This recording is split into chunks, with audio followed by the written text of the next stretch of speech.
सड़कों और हरे भरे खेतों के बीच बसा था एक छोटा सा गांव काशीपुर, जहां हरे भरे पेड़, लहराती हुई नदियां और फसलें सब कुछ था इस गांव में। लोग अमीर नहीं थे, लेकिन मेहनत, ईमानदारी और अपनापन हर घर में भरा हुआ था। उसी गांव के कोने में एक टूटा फूटा घर था, जहां कैलाश अपनी पत्नी विमला और 10 साल के बेटे कटहल के साथ रहता था। कैलाश एक किसान था। उनके छोटे से खेत में वह हमेशा मेहनत करता और अपने घर का गुजारा करता। उसके पास 2 गाय, गौरी और चंपा भी थी। इस तरह कई साल बीत गए।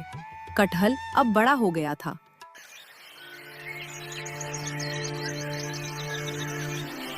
एक दिन कैलाश ने कटहल से कहा, अरे बेटा, अब तू बड़ा हो गया है, तुझे अपनी जिम्मेदारियां समझनी होगी। मैं और तेरी माँ तो सुबह सुबह खेत चले जाते हैं, इसलिए हमारी दोनों गायें गौरी और चंपा को हम चराने नहीं ले जा पाते। इसलिए अब से ये जिम्मेदारी तेरी है कि तू हमारी गौरी और चंपा का ध्यान रखे। ठीक है पिताजी, अब से गौरी और चंपा को खेत पर ले जाकर चराने की जिम्मेदारी मेरी। आप और माँ दोनों निश्चिंत होकर खेत जाइए। तभी वहां विमला भी आ जाती है। अजी चलिए, आज तो बहुत देर हो गई। अच्छा बेटा, कटहल मैंने नाश्ता बना दिया है, तो याद से नाश्ता कर लेना। हाँ माँ, मैं नाश्ता कर लूंगा। फिर दोनों पति पत्नी अपने खेत की तरफ चल पड़े। मेरे माता और पिता मेरे लिए कितना कुछ करते हैं, अब से मैं भी उनके हर एक काम में उनका साथ दूंगा। कटहल भी नहा धोकर नाश्ता करने बैठ जाता है।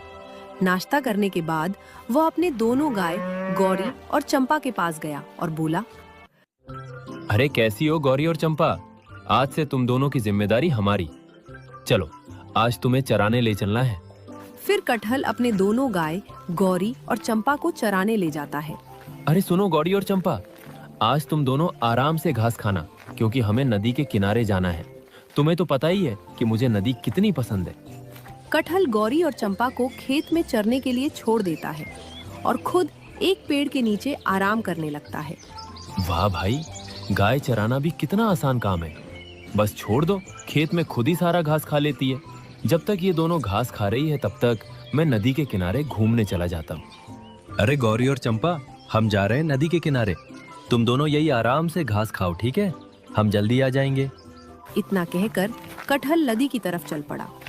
दरअसल कटहल को नदी बहुत पसंद थी। वो हमेशा नदी के किनारे जाकर बैठा करता था। कुछ ही देर में वो नदी के पास पहुंच गया। वाह, पता नहीं क्यों नदी के पास आता हूँ तो बहुत सुकून मिलता है। ऐसा लगता है काश यही एक घर बना लूं और यही रहूं।